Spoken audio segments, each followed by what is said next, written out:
var yüreğimde yeri gelmişti diyen.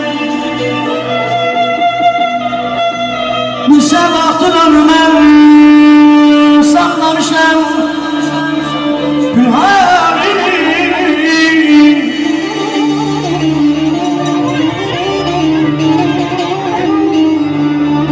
Bir zamanlar ben atasıyım bu meclisten.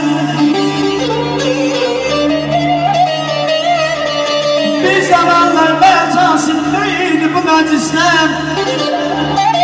Dayanamaz yanım sevgilisi cananım ise şu kadar eşenim. İndiyse şu kadar eşenim bir meyhane ile terk edey bizim alaşıp beyanlar hacı. Hacı bu şehri yaz taze beyimize ithaf eyle.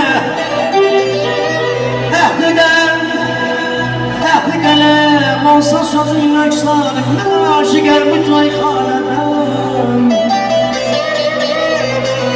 Gelin zevk alamlay dostlar bu taydan bu tayhaneden. Hüdadan benim bir arzum var. Allah'tan benim bir arzum var. Subaylarsın, vurulsun bu tayfana.